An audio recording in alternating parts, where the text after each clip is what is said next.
Goeienaand, Pienaar, baie dankie. Baie welkom by vanaand se uitsending van Fokus. My naam is Jaco Versveld en dit is vir my 'n voorreg om vanaand die program aan te bied. Fokus is die program waar ons enkele sake van internasionale en nasionale belang in oënskou neem en deurtrap. Indien jy weer na die program wil kyk, dit sal ook op 'n potgooi op Pretoria FM se webtuiste beskikbaar wees, of jy kan op die YouTube kanaal gaan kyk waar die program dan nou beskikbaar sal wees. Ek wil vanaand baie welkom sê aan ons gaste. Dit is Jaco Kleinhans, hy is die hoof van openbare skakeling by die Solidariteit Beweging, en dan Willie Spies, direkteur van die prokureursfirma Hurter Spies ingelyf. Goeienaand, heren. Goeienaand. Naand, Jaco. Heel wat politieke gebeure verlede week gewees, maar ek wil die horlosie bietjie terugdraai na Nampo toe. En tydens die Nampo geleentheid tussen 13 en 16 Mei vanjaar, het die minister van Openbare Werke, Dean McPherson, uitlatings gemaak dat nulvergoeding ook 'n vorm van vergoeding is. Nou as jy wiskundig gaan kyk na die syfer 0, dan is dit waar die getallelyn begin. Dit is mooi neutraal tussen positief en negatief, en dit het geen inhoud nie, daar's geen waarde daaraan nie. Dit het toe nou 'n hele politieke debat ontketen, ook binne die DA, van wie Dean McPherson 'n partylid is en die party in die parlement verteenwoordig het voor sy aanstelling na die kabinet toe. Die jongste verwikkelinge is dat die party, die DA, aangedui het dat hulle steeds teen die wet op onteiening sonder vergoeding gaan optree en dat hulle nie daardie beginsel steun nie.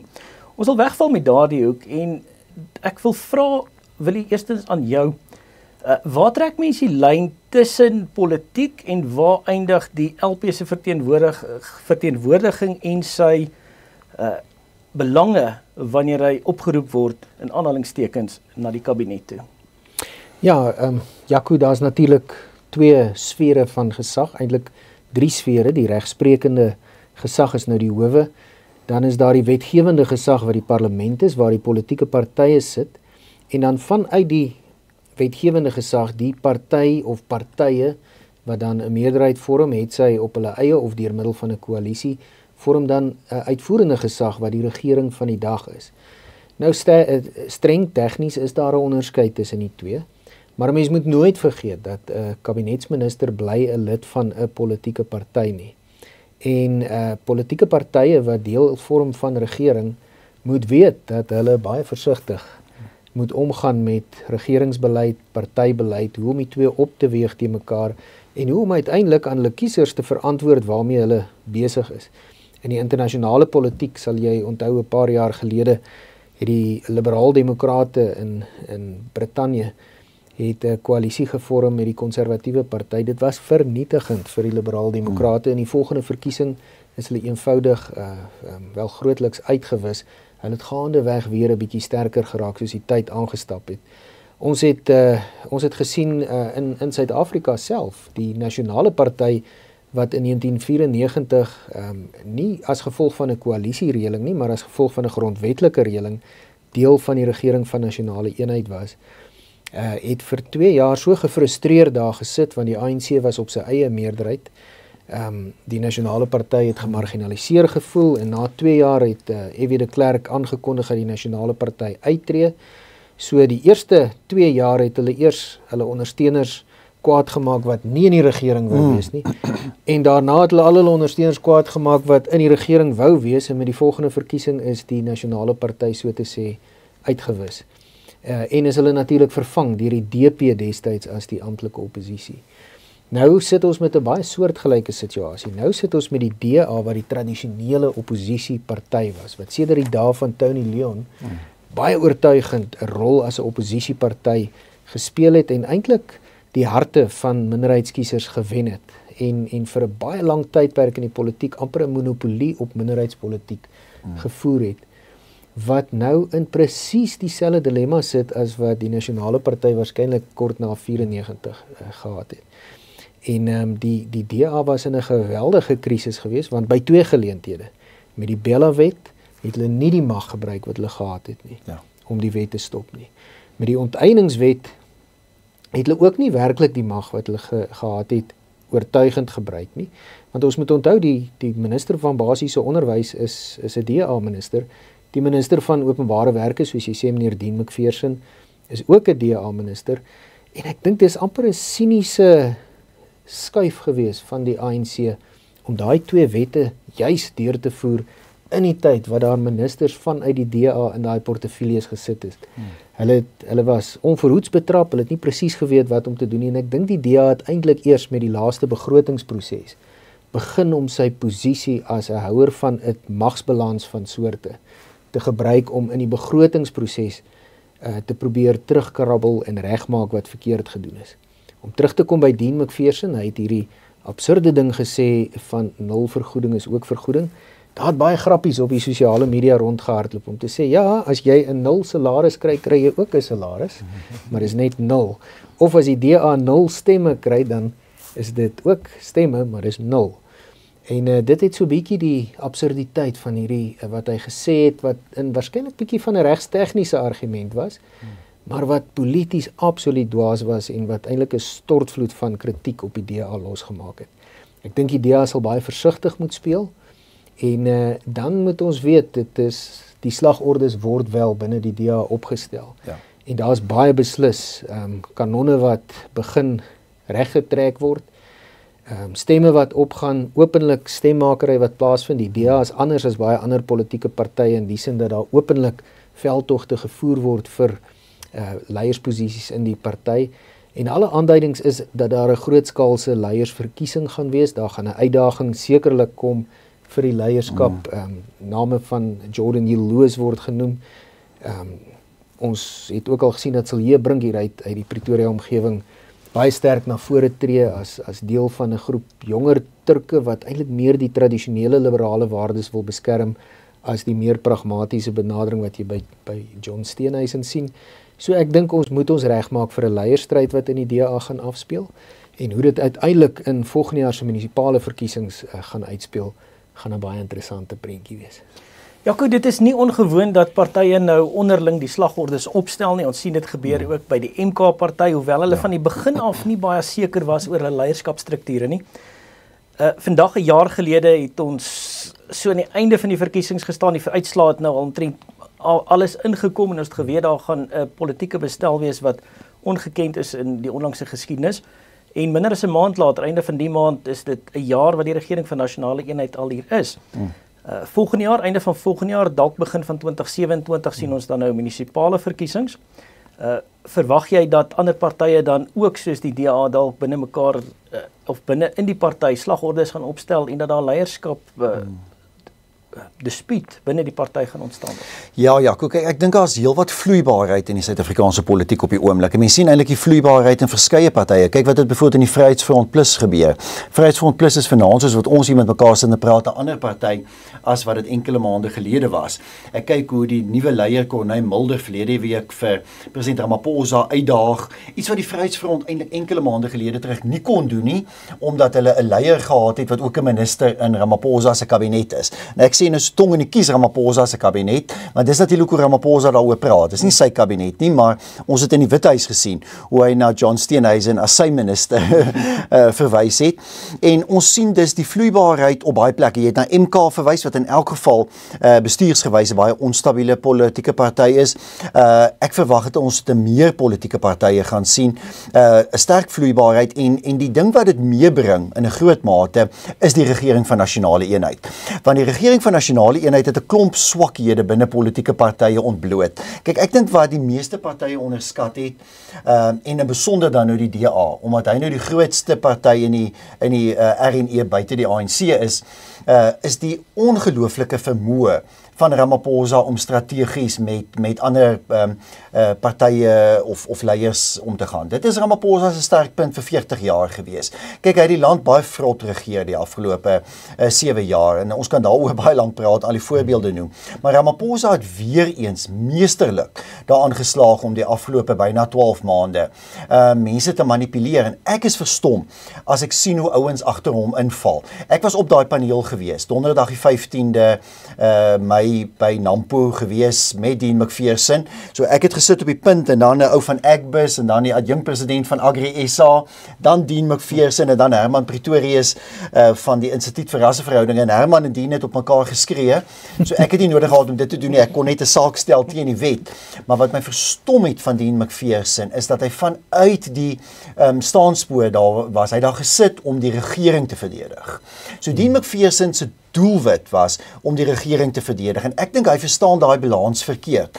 Ek dink oor die algemeen is dit iets waarmee die DA sukkel, en wil jy het nou verwys daarna na die nasionale party in die 90's, maar daar is soveel goeie voorbeelde reg oor die wêreld. Die liberaal-demokrate is 'n voorbeeld, maar ons het in die onlangse regering in Duitsland dit gesien, hoe die liberale vrye demokrate daar gesukkel het saam met die groenes en die sosiaaldemokrate.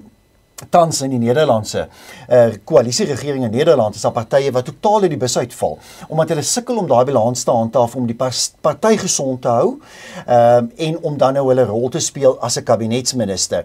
En ek dink dis dalk een van die DA se gedeeltelike mislukkings binne die regering vir nasionale eenheid. Ons kan baie oor die DA se sukses praat, en ek dink ons praat dalk te min daaroor, en ek is soms baie krities oor die DA se politiek tans, maar ons weet van die sukses by die departement van binnelandse sake en in ander departemente ook. Daar's praktiese sukses wat DA ministers behaal het. Maar keer op keer as ons kom by 'n uiters kritiese punt, dan dink ek begaan DA ministers foute. John Steenhuisen met die besoek aan Amerika het dink ek 'n kritiese fout begaan, bloot hoe hy ingestem het om saam te gaan met Ramaphosa, want hy moes daar besef het dat Ramaphosa hom gaan gebruik as die white token, en dis presies wat Ramaphosa gedoen het, want Ramaphosa het gesê, here is my white minister of agriculture, en ons weet dit is wat Ramaphosa se doel al die pad was, en Dean McPherson by daardie gesprek by Nampo het ongelukkig in daardie slaggat getrap. Hy het herhaaldelik tydens die debat gesê, ja, maar ek sit hier as 'n minister, ek sit hier as die minister, as die aanbieder, Waldemar Pelser hom probeer pols het oor, ja, maar wat dan van die DA se standpunt? Sê hy, ek kan nie praat oor die DA se standpunt nie. Ek sit hier as minister. So ek dink dit alles skep ongelooflike politieke vloeibaarheid en aanloop tot wat waarskynlik November volgende jaar se plaaslike regeringsverkiesing gaan wees. Ek dink 'n interessante tyd, 'n tyd ryk aan geleenthede en ryk aan risiko's. Partye wat nou slim is, sal begin om daardie geleenthede op te neem, maar ons sien ook die swakhede in die Suid-Afrikaanse politiek. Dit bly vir my een van die tragedies maar van die afgelope paar jaar, hoe partye altyd die onvermoë het om geleenthede op te neem, maar daar is groot geleenthede in die Suid-Afrikaanse politiek. Ek dink die ANC is steeds swak. Die ANC oorskat sy eie vermoë in terme van verkiesingspolitiek, so daar's groot ruimte veral dan vir meer billike gematigde partye om op ANC stemme in te beweeg. Die linkse vleuel is so oorgeneem deur MK en die EFF. Maar daar's natuurlik ook 'n ryk geleentheid rondom die DA, omdat daar tans soveel afvalligheid is by DA kiesers. Maar goed, die vraag is ook of enigiemand noodwendig daar gaan inbeweeg. So baie vloeibaarheid in die politiek. Ek dink op hierdie stadium is dit eintlik onmoontlik om te voorspel wat met volgende jaar se, of kom ons sê dan nou oor 'n jaar, wat 'n jaar en 'n half van nou af, in 'n komende plaaslike regeringsverkiesing gaan gebeur. Maar net as ek nog een punt hier maak vinnig, Jaco, is dit net daardie besluit van die federale raad van die DA is 'n Helen Zille veldtog gewees, né? Helen Zille is die een persoon, ek eet van tyd tot tyd saam met Helen Zille en ek kan met ook baie punte met Helen Zille verskil. Maar die een ding wat ek vir Helen Zille altyd sal toegee is sy staan by haar beginsels. En Helen Zille staan altyd deur die bank by punte waarop sy besluit en sy was oor die onteieningswet nog altyd konsekwent. Dean McPherson was nie konsekwent nie. Hy was van die minste konsekwente persone in die DA die afgelope jaar of 2. Eintlik van die hele debat oor die verandering van die grondwet af in 2018. John Steenhuisen is ook maar bietjie regtig onseker daaroor, maar Helen Zille is baie konsekwent. So Helen Zille se magsblok in die DA lê binne die federale raad. Dis waar sy baie steun het. So Helen Zille het, en dis my opinie, haar strategiese skuif gebruik. Sy het die federale raad bymekaar geroep en die DA se federale raad moes 'n besluit neem. En hulle het 'n baie sterk standpunt verlede maandag ingeneem. Dan oor die onteieningswet wat regtig waar in kontras staan met wat Dean McPherson daar by Nampo gesê het. So ons sal nou sien hoe dit nou gaan uitspeel oor die volgende paar weke. Ek het 'n vermoede ons gaan 'n bietjie minder van Dean McPherson in die media sien oor hierdie kwessie oor die volgende paar weke. 'n Mens moet onthou dat die DA is amptelik ook met litigasie darm besig teen die onteieningswet. Ek het die aansoek gesien en daar het hulle onder eed sekere uitdruklike standpunte ingeneem. So ek dink 'n mens kan weet dat die DA as party wel teen onteiening sonder vergoeding is. Ek dink die kwessie is nie so seer 'n ideologiese stryd binne die DA as wat dit so 'n bietjie lompe optrede van DA-lede wat in die kabinet sit is en wat sukkel om die onderskeid tussen minister wees en politikus wees lekker te speel. Die ANC is nie bang daarvoor nie, maar DA-mense, wel westerse mense oor die algemeen dink ek is meer gedissiplineerd wat dit betref en probeer daai gesag van die uitvoerende gesag so bietjie in stand hou en in die proses maak hulle self baie seer en benadeel hulle baie dikwels hulle onder partye se steunbasisse. Kan dit dalk 'n gebrek aan ondervinding wees aan die kant van die DA dat hulle nie heeltemal gewoond is aan die posisie wat hulle die laaste jaar bekleed binne die RNE nie? Kyk, daar's baie arrogansie ook. Ek wil tog nou hierso sê, ek is dalk harder op die DA, maar ek is graag harder op die DA. Daar's baie arrogansie binne die DA. Baie senior lid van die DA parlementslid wat 19de was verlede jaar op hulle lys, het verlede week vir my op Twitter gesê dat sy praat vanuit 'n posisie van politieke mag. Dis 'n parlementslid in die Kaap, verstaan? Sy sê, to speak to someone in political power like you are talking to me. En dis 'n parlementslid, dis nie 'n minister nie, dis nie 'n portefeulje komitee voorsitter nie. En ek dink 'n bietjie, ek bespeer daardie probleem. Ek bespeer 'n bietjie daardie probleem met John Steenhuisen. Sy hele voortdurende dryf van die hele kwessie oor waninformasie en disinformasie met die Trump-administrasie. Die feit dat hy saamgehardloop het met die ANC en met Ramaphosa, toe daar beweer is dat Solidariteit en AfriForum misinformasie versprei het in Washington.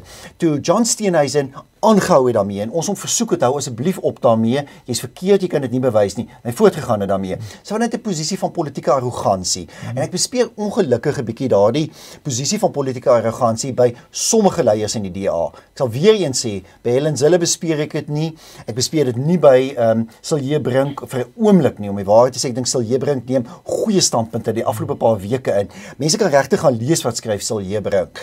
George Neil Lewis, jy kan letterlik maar net die Kaapstad besoek nie. Ek was verlede week vir 3 dae in Kaapstad gewees. Dit bly net 'n toonbeeld van 'n ou wat besig is om net 'n stad goed te bestuur en goed te regeer. Dan mag jy eintlik maar 'n bietjie arrogant wees. Ek sal so ou sê, so ou is geregtig daarop om 'n bietjie polities arrogant te wees. Maar as jy 'n jong parlementslid is en jy wil vir my kom sê, jy praat vanuit 'n posisie van politieke mag, dan is daar, dink ek, in 'n segment van die DA 'n probleem met 'n bietjie oordrewe politieke selfvertroue. En dit is 'n gevaarlike ding. Dit het hulle in die verlede al seer gemaak met tye. Ek dink dit kan hulle bietjie kwes. Ek dink daar is vir die DA ook reuse geleenthede.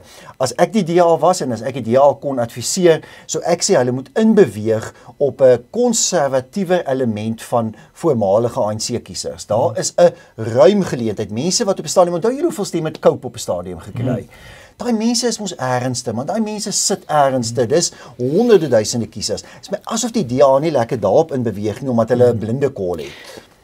Dit is wat my betref die gaping in die politiek op die oomblik. As mens na die politiek van Zambië kyk, wat amper 'n buurstaat van ons is, net noord van Zimbabwe. Zambië het vir baie lank hierdie regime van Kenneth Kaunda gehad. Daar was vir 'n kort tydjie 'n Christen 'n leier gewees wat hier in die vroeë 90's oorgeneem, maar hy het vinnig weer teruggeval en die Kaunda regime het weer herleef vir 'n tyd. En hier op die kantlyn het Hichilema, het klink soos Malema, maar is die teenoorgestelde. Hichilema in Zambië is 'n konservatiewe, vrye mark georiënteerde pro-westerse leier wat begin het met 'n verkiesing waarin hy bitter min stemme gekry het, maar hy het elke verkiesing deelgeneem in die presidentsverkiesing tot hy uiteindelik die presidentsverkiesing gewen het. En uit Zambië as 'n staat uit 'n sosialistiese anti-westerse politieke groef uitgelig en op 'n nuwe traject gesit wat die politiek betref.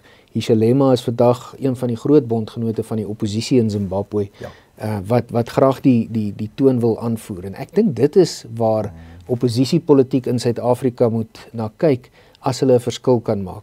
Jy soek so 'n suksesvolle sakeman. Dit is dink ek hoekom ons verlede gestel het in die Rais Mzansi's en ouens. Ons het gehoop dat Action SA met Herman Mashaba wat 'n suksesvolle sakeman was wat selfs in die apartheidsjare suksesvol sake gedoen het, 'n miljonair geraak het, dat hy daai vrye mark beginsel sou verstaan en dat hy net eenvoudig die Shalema resep sou gevolg het om hier in Suid-Afrika daai derde weg in die politiek te skep wat so nodig is. Dit het ongelukkig nie gebeur nie. Die DA kan dit tog doen. Ek dink hulle is op die oomblik kwesbaar op hulle regtervleuel, soos wat baie kommentators sê. Maar ja, daar is nog baie lesse te leer. Maar die ANC is ook 'n geweldige druk en uitdaging aan hulle regtervleuel. Ja. En dis 'n blinde kol wat die DA dink ek nie sien nie. Net hierna gesels ons oor daardie blinde kol in die ANC. Jy's ingeskakel op Fokus, op Pretoria FM en op sosiale media. Net hierna gesels ons verder. Jy luister na Fokus hier op Pretoria FM en op sosiale media. En ons gaste vandag, Jaco Kleinhans, hoof van openbare skakeling by Solidariteit en Willie Spies, direkteur van die prokureursfirma Hurter Spies ingelyf. Ons het flissies gesels oor die regtervleuel. Jaco, jy het dit genoem, die regtervleuel wat mens moet dophou binne die ANC. Ek wil vir jou vra, ons het laas week 4 tussenverkiesings gehad, 2 in die Noord-Kaap, 1 in die Vrystaat en 1 in die Oos-Kaap. Nou, statisties is dit nie regtig van belang nie, dis maar 4 wyke, maar uit 'n ontledingsoogpunt kan daar tog baie ingelees word. 2 sake wat uitstaan, dit was al 4 wyke van die ANC, een is intussen afgevat deur die PA, die Patriotic Alliance. Die een ding wat uitstaan is in koppies, die EFF wat groot verkiesingsveld tog gehad het daar in die naweek voor die tussenverkiesing. Die ANC het daardie wyk net behou. Maar die eintlike saak waarna ek wil verwys is in die Noord-Kaap was daar 2 tussenverkiesings. Een in die Namakwa munisipaliteit wat die ANC behou het en die tweede een was in die Karoo Hoogland munisipaliteit wat die PA geslaag het om by die ANC uit te vat. Die minderheidsgroepe is die laaste tyd sterk in die nuus. Waar plaas ons die bruin minderheidsgroep wat verkiesingssake betref en 'n politieke party wat verteenwoordigend is van 'n groter groep? Dis baie interessant. Ek dink die DA het in die verlede daarin geslaag om die stedelike breinkiezer tot 'n baie groot mate oor te wen. Die stedelike breinkiezer in die Wes-Kaap is redelik bankvas tot baie onlangs nog agter die DA gewees. Die plattelandse breinkiezer was interessant genoeg geneig om eerder ANC te wees. Die nuwe verwikkeling in dit wat ons spesifiek in die Noord-Kaap nou sien, is dat daar 'n grootskaalse wegbeweeg van die brein plattelandse kiesers weg van die ANC af na die Patriotic Alliance van Gayton en McKenzie toe is. Dit het verlede jaar in die Wes-Kaap ook al gebeur in die nasionale en provinsiale verkiesings, waar almal verwag het die DA kan dalk die provinsie verloor. Hulle het toe nie die provinsie verloor nie. Hulle het hom behou, nog steeds volstrek. Die ANC het aansienlik swakker geraak en die groot wenner was die Patriotic Alliance wat dan op die plattelandse gebiede in die Wes-Kaap na vore getree het. Dit brei uit na die Noord-Kaap toe waar jy dieselfde tendens sien. Plattelandse breinmense soek 'n leier met wie hulle kan identifiseer. Dis etniese politiek op 'n manier wat weer na vore tree en dis 'n baie belangrike verdelingslyn wat ek toenemend in die politiek sien. Die Oos-Kaapse tussenverkiesing was die ANC stabiel. Dis die Khoza stem. Hulle is stabiel, loyaal aan die ANC en hulle stem daar. In die provinsies wat Sotho sprekende swart mense het, en daar praat ek van Tswana, wat die Wes-Sotho mense is, die Vrystaat wat Suid-Sotho en dan in die Limpopo provinsie met Noord-Sotho of Sepedi sprekers, daar sien jy dat die EFF nog steeds 'n faktor is as 'n alternatief vir die ANC en die ANC is baie kwesbaar in die Tswana, Sotho en Sepedi provinsies van die land. En dan natuurlik in KwaZulu-Natal en Mpumalanga waar Zulu sprekers baie dominant is, sien 'n mens net eenvoudige vloedgolf van MK ondersteuners. So dis etnisiteit wat interessant genoeg na vore tree in die politiek. Dit is so 'n bietjie verbloem as ideologie. Die ideologie van die EFF en die ideologie van die MK party laat ons baie keer dink of hulle stel hulle self baie keer net as 'n radikale linkse party voorop. Maar ek het geen twyfel dat die sukses van albei hierdie partye ook 'n baie sterk etniese onderbou het. Ons sien dit ook met die Patriotic Alliance in die Noord-Kaap en in die Wes-Kaap onder breinkiesers. En ja, dis 'n oop vraag of 'n mens dit sal sien wat ander etniese groepe van die land betref. Maar hierdie is die hooftaalgroepe in die land wat tog na vore kom.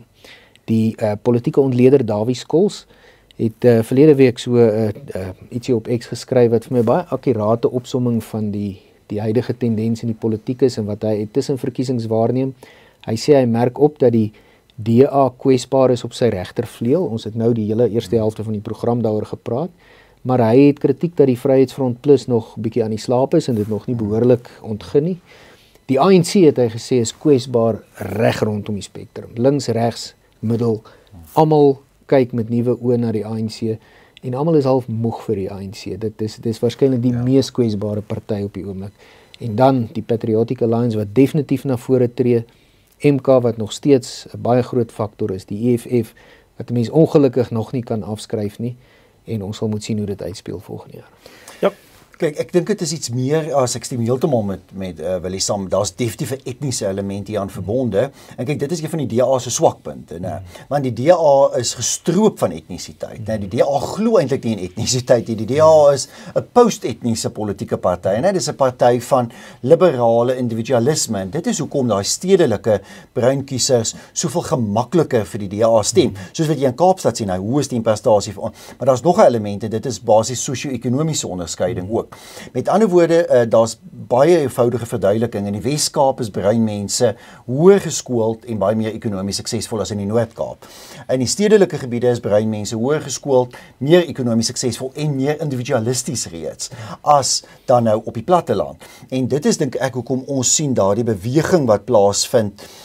Dan nou wat verlede jaar interessant uitgespeel het met die nasionale verkiesing in die Wes-Kaap van die ANC af met plattelandse kiesers na die Patriotic Alliance toe en wat ons nou verlede week in Sutherland gesien het. Wat vir my skokkend is dat die DA nie in Sutherland deelgeneem het verlede week nie. Dat die DA nie in Springbok, dis nou Namakwa, deelgeneem het. Hulle stel nie eers meer kandidaate nie. Dit is 'n fout. Dit sê vir jou daar's iets nie goed nie en ek hoor wat iemand soos Helen Zille al gesê het. Maar kyk wat het verlede jaar gebeur. So 'n maand voor verlede jaar se nasionale verkiesing was daar in 'n wijk in 'n Swartland munisipaliteit in Mamasbury 'n tussenverkiesing en in George 'n tussenverkiesing en in albei gevalle het die DA die wyke afgestaan aan die Patriotic Alliance. En toe 'n maand later in die nasionale verkiesing toe vat die DA weer dit terug. Nou nie die wyke teruggevat nie want dit is 'n nasionale verkiesing, maar toe wen hulle in daai wyke weer gemaklik.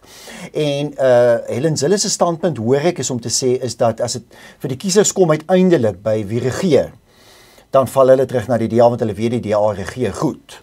Maar hier intussen verkiesings gaan dit baie oor die individu en dit gaan bietjie oor etnisiteit en die Patriotic Alliance speel in die Noord-Kaap die etnisiteit ding baie sterk. Hulle leiers is daai soort van charismatiese leiers.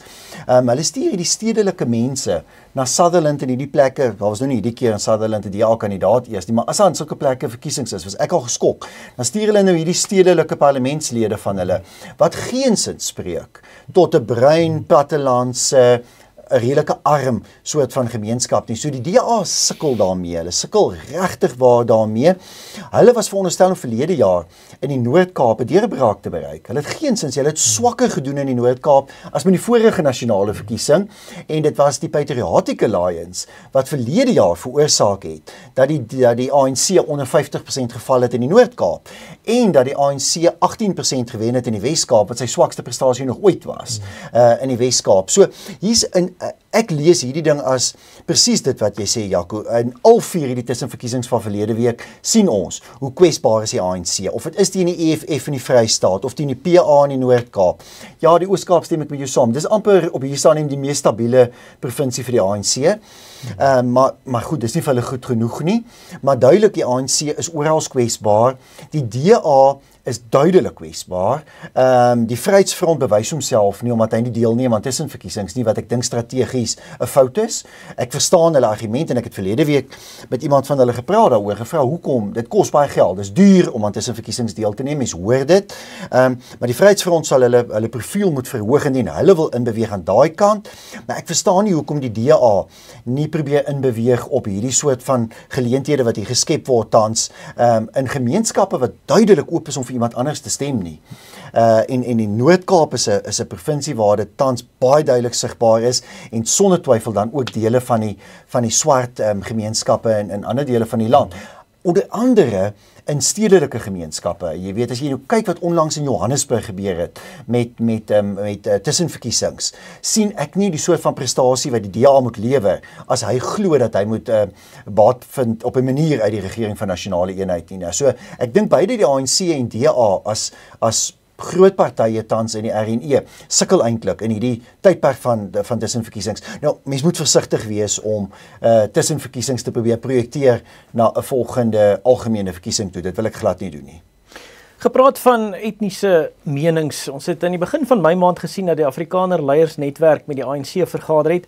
Ons weet nie veel van die inhoud van daardie vergadering, ons weet wel dat dit 'n baie vurige debat was en hulle het gesê hulle gaan binne 'n week weer vergader. Is nou 3, amper 4 weke later en daardie vergadering het nog nie plaasgevind nie. Een faktor wat moontlik kan bydra daartoe dat dit nog nie plaasgevind het nie, is die Trump gesprekke waar president Cyril Ramaphosa en sy gevolg by betrokke was. 'n maand gelede was dit nog 'n baie aktuele onderwerp. Dit is asof dit nou bietjie gaan lê. Speel dit 'n rol, Willie?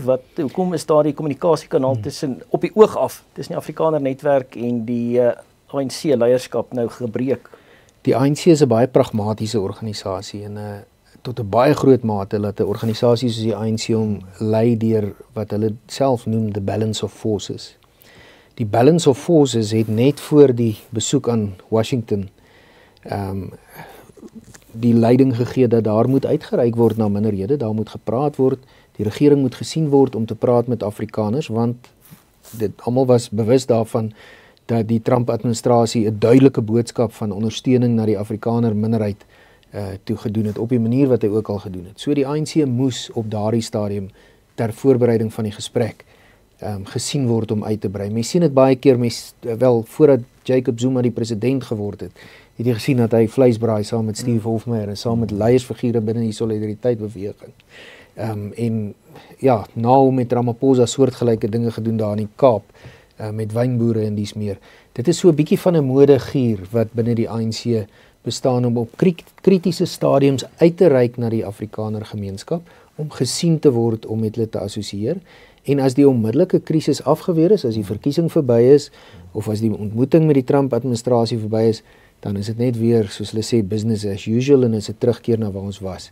Ek dink dis die belangrike dat ons moet nou teen die tyd weet. En gelukkig uit my kontak as prokureur van baie van die instellings binne die Solidariteit beweging, Jaco kan daarbey aansluit, is die filosofie in hierdie organisasies om nie te leef van gesprek tot gesprek met die regering nie. Ja.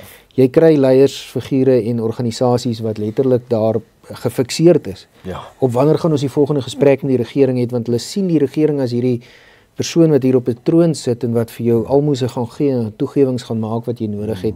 Die filosofie moet wees, ons sal dinge self doen.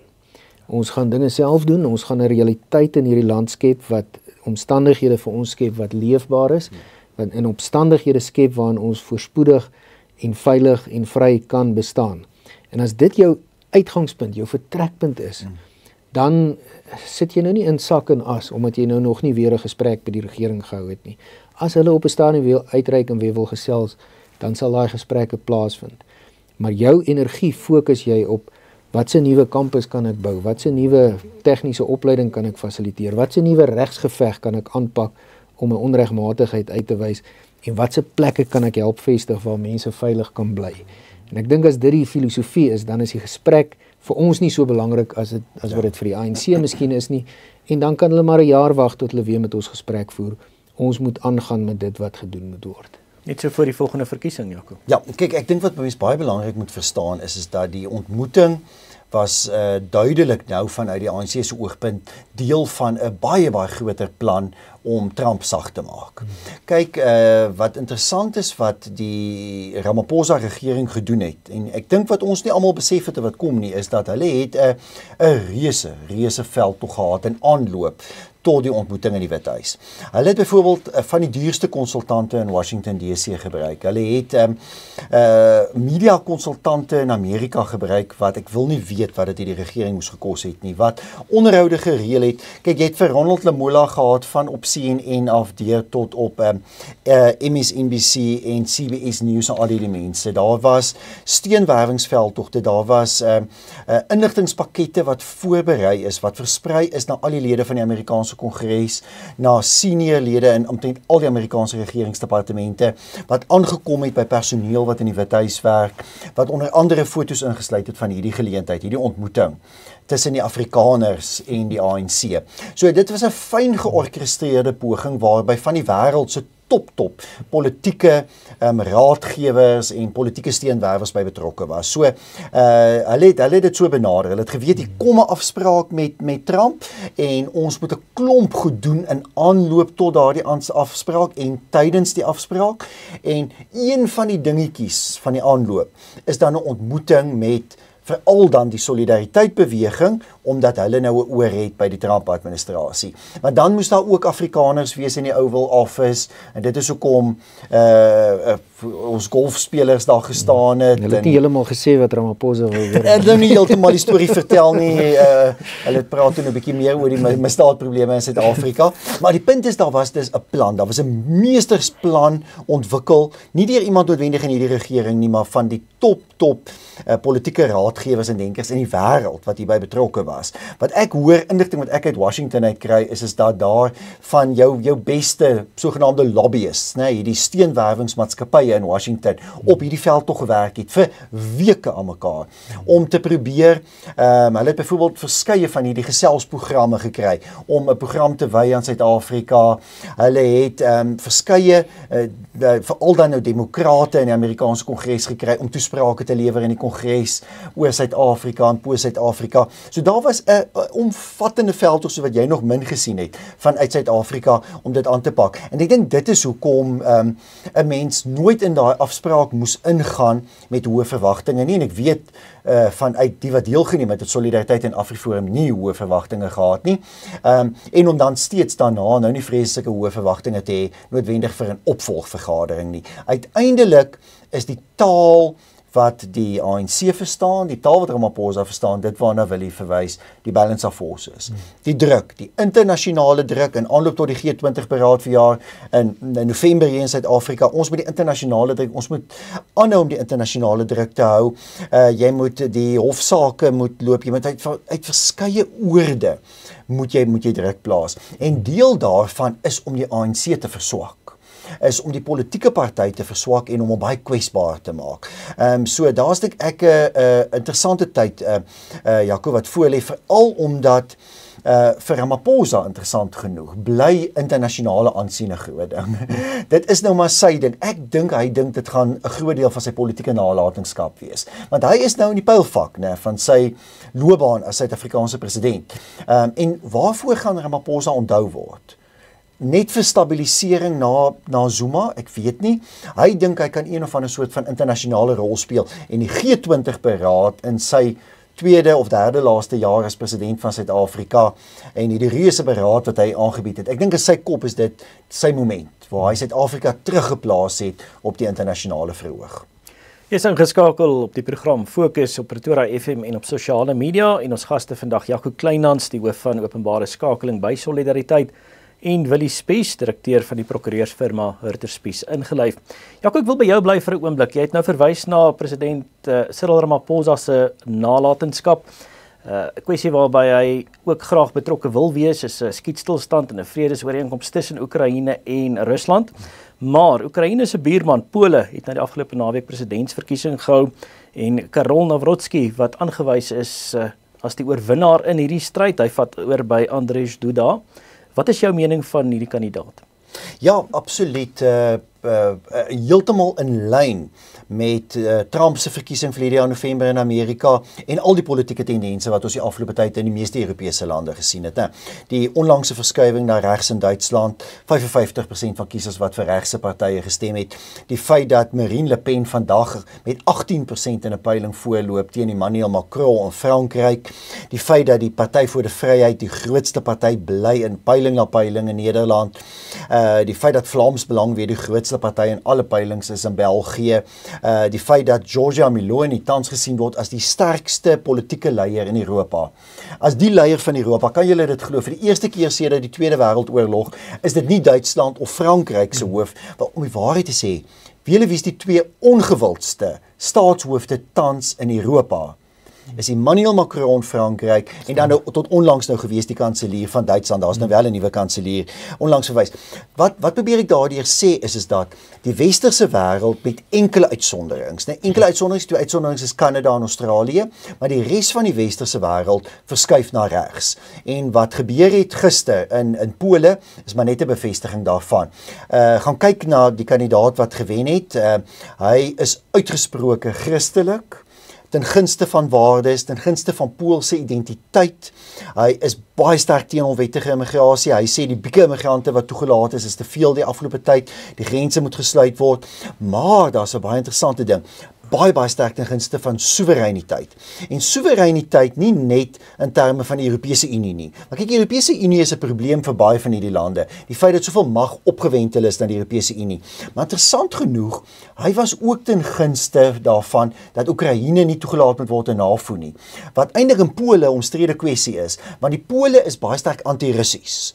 Weens die hele geskiedenis met Rusland, en daar's 'n baie lang geskiedenis tussen Pole en Rusland, maar ten spyte daarvan het hy oor die boeg gegooi van soewereiniteit, is om te sê, dan raak Oekraïne, ons steun Oekraïne nou in die oorlog, maar Oekraïne moenie ons probleme raak nie.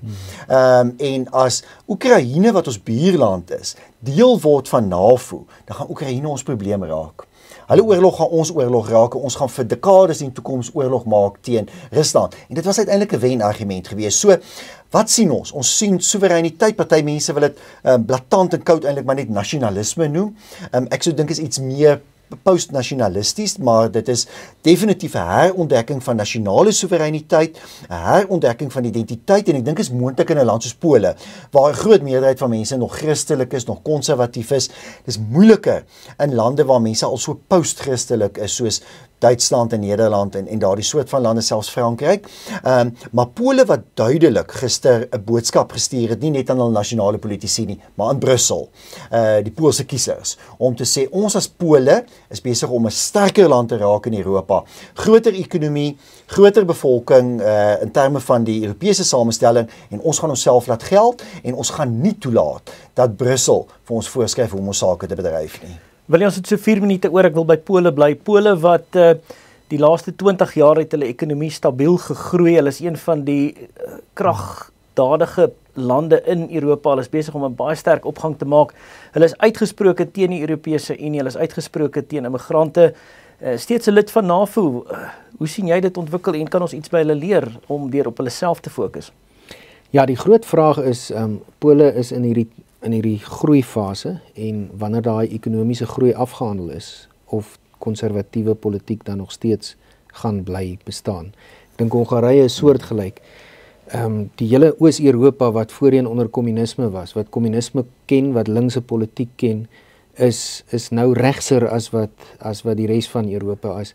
Maar dit hou ook verband met die feit dat dit lande is wat nie die rykste lande in Europa is nie, maar 'n konstante groeikurwe toon. Die groot uitdaging vir konservatiewe politici in lande soos Pole, Hongarye en eintlik die hele Europa, is om jouself te kan posisioneer as 'n politieke leierskapsgroep wat ook kan spreek tot 'n welvarende gemeenskap. Ons sien baie dikwels dat saam met welvaart kom liberalisering op 'n wye spektrum, afbeweeg na links en 'n verval van 'n klomp waardesisteme. Ek dink daai resep moet nog gekry word. Ek was 'n tydjie terug in Hongarye gewees, Jaco is gereeld daar, waar mense sien hoe Viktor Orban letterlik miljoene investeer in die toekoms, om 'n intellektuele elite te help skep wat konservatief dink. Ek dink dit is die groot uitdaging vir konservatiewe organisasies in Europa, om dit te bly doen, om seker te maak dat daar 'n konservatiewe elite ook tot stand kom, sodat dit 'n blywende verandering aan die politiek in Europa en ook eintlik in die hele westerse samelewing kan doen. Amerika dink ek het dit tot 'n groot mate. Ek dink daai baie sterk onderbou van 'n konservatiewe denke elite het 'n groot rol gespeel in wat ons op die oomblik amper sien as 'n tipe van 'n revolusie wat onder Trump plaasvind. Ek hoop dat dit ook kan uitbrei na Europa toe, want dit behoort die wêreld se politieke gang vir die toekoms op 'n regte spoor te plaas. Jaco, net 'n laaste woord oor Pole, die kandidaat van Karol Nawrocki teen wie hy gestaan het, Rafał Trzaskowski. Ja, hy was die burgemeester van Warskau. Sterk kandidaat geweest. Ek sien ons so 2 minute oor. Maar dit is die punt wat Willie maak wat vir my baie belangrik is, want hy is die burgemeester van Warskau. Gister was daar in Zagreb in Kroasie ook 'n burgemeestersverkiesing, weer eens ook 'n linkse kandidaat wat gewen het. En dis die uitdaging tans in die westerse wêreld, dat stede het sentrums van liberale individualisme geraak, teen identiteit, afval van identiteit, selfs 'n oikofobie, selfs 'n verwerping van identiteit reaksie. Jy sien deesdae jou linkse kandidaate kom in die stede, en as jy na die Poolse verkiesingsuitslag gaan kyk, het die linkse kandidaat wat die burgemeester is, hy is heeltemal reg sterk kandidaat, lankal burgemeester van Warskau, het die linkse stemme vanuit die stedelike gebiede gekom, en dit was stad teen platteland. Jy sien in Nederland stemme, stad teen platteland, Duitsland nou vroeër ja, stad teen platteland, Frankryk is stad teen platteland. Die platteland is waar jy nog waardes, identiteit, soewereiniteit, 'n strewe na 'n nasionale soewereiniteit nog sien. In die stede sien jy totale afval daarvan, en dit is weens hierdie redes wat Willie genoem het. As hierdie konservatiewe politici nie die ding gaan omgedraai kry nie, dis my vrees bietjie vir die konservatiewe of regse politiek vandag in die wêreld. Dis baie reaksionêr, dis baie keer te populisties. Dit moet diep ondergrawe wees in denke, en dis wat Orbán probeer doen, maar ek dink hy sukkel in Hongarije. Ek is bekommerd oor Hongarije, waarin die politiek selfs daar gaan, want daar is verstedeliking wat plaasvind, en as jong mense verstedelik, dan stem hulle geneig om meer vir linkse partye te stem. Dit gaan een van die grootste strydpunte van die westerse wêreld oor die volgende paar jaar wees. So sê Jaco Kleinhans, die hoof van openbare skakeling by Solidariteit. Baie dankie Jaco. Dankie ook aan Willie. Hy is 'n direkteur by Hirterspies ingelyf. Ons twee gaste vandag in fokus. My naam is Jaco Versveld. Ons is DV volgende week weer terug.